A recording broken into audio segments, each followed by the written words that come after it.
Sarvarupadharam Shantam Sarvanamadharam Shivam Satchidanandam Advaitam Satyam Shivam Sundaram. With love and gratitude, I offer my prayerful pranams at the divine lotus feet of our loving Lord Bhagavan Sri Sathya Sai Baba, the embodiment of Satchidananda, knowledge, existence, bliss, who is Satyam Shivam Sundaram, truth, goodness and beauty, and who is all names and who is all forms, at the same time who is beyond all names and beyond all forms. Dear brothers and sisters, loving Sai Ram to all of you. This is a special occasion where we express our gratitude and love to Bhagavan Sathya Sai Baba for what he has given us and sacrificed for us and for our redemption. The millions of devotees and followers of Baba all over the world, including India, are observing a special 30-day intense sadhana of love through worship and work and study of his teachings to express their gratitude and love. First, I want to remember who he is and his message and his works. Swami is the incarnation of love, the God who is beyond name, form and attribute has taken up a beautiful form with a sweet name for our redemption. He is an incarnation of love. His love and glory is infinite and unfathomable. As Bhagavan said, the moon can be seen only through the moonlight. Similarly, his love can be experienced only through divine love. But to remember who he is, only way we can remind ourselves through his discourse, what he has given on May 17, 1968 in the First World Conference, where he said, this human form in which every divine name and form attributed by man to God is manifest, and let not any doubt distract us. Second profound message he has given in this discourse is, no one can understand his reality, whoever it is, whatever the method of inquiry, and even if the whole humanity is combined together with thousands of years of austerity. But we can all experience his love and enjoy his love and get benefited therefrom. And third important message he has given is, the only way to reach the goal of life, the summum bonum of life, is implicitly and faithfully practice his divine commandments. So another important thing we need to remember is the letter he has written on May 25th, 1947, written to his brother, but interestingly he addressed saying to all the devotees. So this is message for all of us. There are also two important points we need to remember. He said he has come to confer bliss on all of us, bliss, the ananda. And second is to get rid of the grief and suffering of humanity. This is the mission he has revealed. This glorious mission now is manifest in various ways in 123 countries, including India, and through various institutions. And Swami has established the educational institutions where from the primary to the doctoral studies, the education is provided free of cost. But here, not only the academic excellence is emphasized, but excellence in character is very much promoted. And these graduate from these institutions become the exemplary citizens and beacons of love and light. And similarly, based on this, around the world, there are many Sathya Sai schools and educational institutions and education human value programs promoting Satya Sai education. In addition, Bhagavan has established various medical institutes where from primary to the secondary to the tertiary care is given completely free of cost with love and compassion. And not only this is free of cost, but state-of-the-art health care is given and preventive health care is also emphasized. This is provided through various general hospitals in India, which he started in the beginning. And then subsequently there are super specialty hospitals where the complicated surgeries like neurosurgery, cardiac surgery is provided completely free of cost. Inspired by this, in many countries around the world, the medical services is provided by the volunteers through medical camps, medical clinics, the mobile clinics, and the health education. And in addition to this, many humanitarian service programs, community service projects were started by Bhagavan, and inspired by that, many programs are undertaken around the world, like providing shelter, clothing, and food to the needy, and also, more importantly, providing potable water to millions of people who did not have access to the water. This is started in India. Now, inspired by this, we also have various projects in different parts of the world, like in Africa, El Salvador, and in Indonesia and other countries.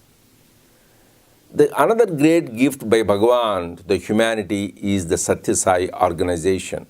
Satya Sai Organization of India and Satya Sai International Organization, where Swami has given a clear mandate. The purpose of this organization is to make us realize our true nature, our innate divinity, that we are the embodiments of divine love. We are the embodiments of divine Atma. That is what he has come to show us, so that we need to practice that. And at this juncture, I want to emphasize for many of us who remember this April 24, 2011, where he left his body, many of our people were grief-stricken because we lost to witness that beautiful divine form. And but let me remind myself and all of you that he has gone nowhere, because he is our eternal companion. He was with us, he is with us, and he will be with us. During my travel last year for the various pre-world conferences, we had about 18 of them, I have seen many devotees sharing the glorious experiences where they still experience Bhagavan's presence, his love, and his guidance. So let us always remember that he is with us at this time. Lord Krishna said in Gita, Avajananti mam mudham manushim tanumashritam param bhavam ajananto mama bhuta maheshwaram. These ignorant human beings think I am also the embodied human being. They don't realize my all-pervading divine nature, that I am the Lord Supreme. Similarly, Swami in many of his discourses has reminded us that he is not that limited physical body, but he is the all-pervading reality.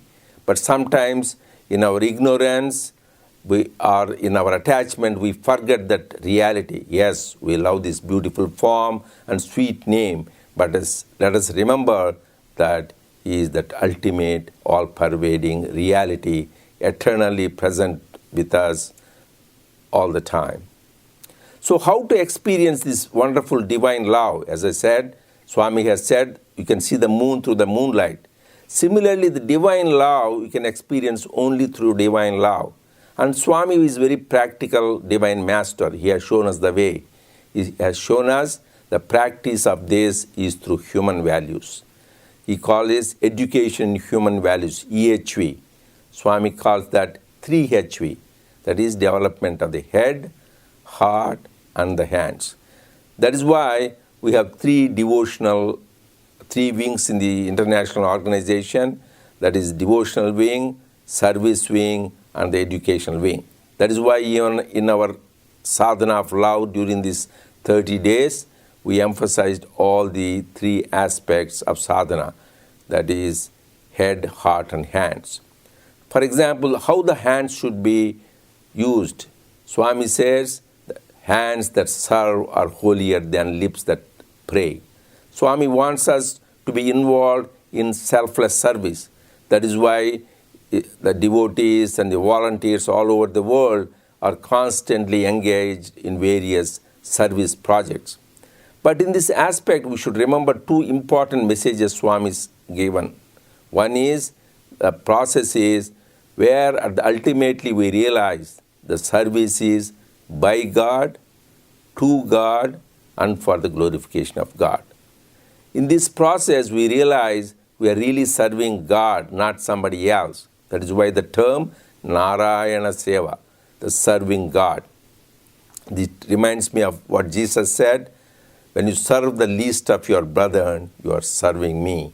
So we are serving God. We should clearly remember when we do service, we are serving God.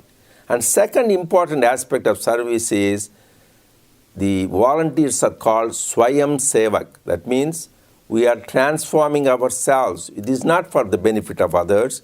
The purpose of service is for our own self-transformation. This is show in our life. That means the service, the more we do, we should have our less ego. So less attachment, less pride. And one of the major weaknesses which we can get rid of through service is finding faults with others. This is the major obstacle for a spiritual seeker. Criticism of others, finding faults with others. Swami said, whenever you find faults with others, you really take their bad karma and you lose your good karma. So let us always be aware, never be judgmental, be critical, and finding faults with others. Next is development of the heart. Swami says this is the very important thing. Our heart should be filled with love. So Swami said expansion is my life. That is why to develop the heart, Swami has given importantly Namasmarana, remembering his name, and that is why we do the japa and the bhajans is for that purpose. And also dhyana, the meditation, so that we are in touch with that reality. When we do really these devotional practices, how do we know we are doing is our heart becomes pure. As Swami says, purity is enlightenment. The minute we are pure, we are enlightened. That is why Lord Jesus has said, blessed are the pure in heart, for they shall see God.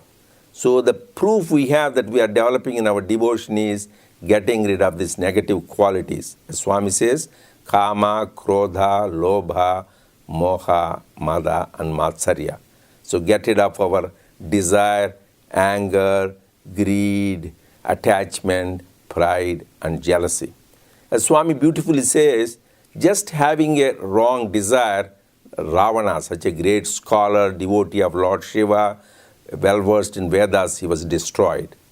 Just having greed, Duryodhana, very powerful one, he was destroyed. Having anger, the great Hiranyakashipu, Swami says he was one of the greatest scientists ever known. He could conquer all the three worlds, so he was destroyed. Now we can imagine our state. If we have all the three, desire, anger, and greed, what is our fate? So we should be really alert. And of all that, the even more important is jealousy, the last one, Matsarya. Swami says God is omnipresent and also jealousy is omnipresent. We should always be aware. Swami compares jealousy to a root insect which will destroy our very root, and one day even a big tree will fall. So let us be aware and get rid of the qualities. And next one is the process of education. In this, Swami says the education is studying deep the divine teachings, more importantly, putting them into practice. Swami's every word is like a mantra. Swami's every sentence is like a sutra, aphorism. Every conversation of Swami is like a Gita, and every discourse of Swami is like a Veda. So his words, his teachings are the quintessence of all the scriptures. What all we need to take is take time to dive deep into them and practice them. To our good fortune, this is the unique avatar where his words are recorded both in audio, video, and available as Sathya Sai speaks, and his writings in the Vahinis. And some of them are also available in e-books. So I would encourage every one of us, this is a part of the Sadhana of Love program, to study his literature every day and imbibe the teachings. When we do that, when we practice, Swami says 3/4 of spirituality is inquiry. So when we do this inquiry, who am I? Then we realize there is only one thing exists, divinity and nothing else. Swami says this unity is divinity. We need to experience unity at different levels.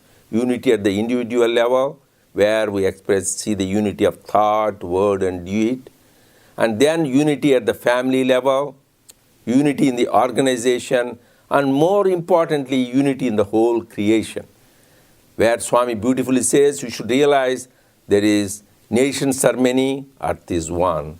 Stars are many, sky is one. Parts are many, clay is one. Beings are many, breath is one. Flowers are many, worship is one. So try to see that unity in diversity. That is why beautifully Swami wrote a Telugu poem where he said, Sarva Vedanta Grandhala Saramella Okka Vakyana Cheppudunokasari Akhila Bhutamulandunna Atmanivu Okkate Ani Manasuna Teliyavalayu. Says, I am going to tell you in one sentence the essence of all Vedanta, that to realize there is only one divine principle, the Atma, existing through all creation, in all beings. Once we realize that, then we realize the goal of life. How do you know? As I said, we practice these various aspects, as I said, education, human values, developing of head, heart, and hands. Swami said you should have hands of a Janaka, heart of a Buddha, and a head of a Shankara. When we have that, we reach the goal of life. And that will be expressed in two signs. Number one, when we progress spiritually, number one, we lose the fear. As Swami beautifully said in a Telugu poem, from the birth to death, man is fraught with fear. Fear of losing health, fear of losing wealth, fear of losing beauty, fear of losing youth, fear of losing family and friends, the loved ones, and ultimately fear of losing life, that is fear of death. So the whole life is fraught with fear.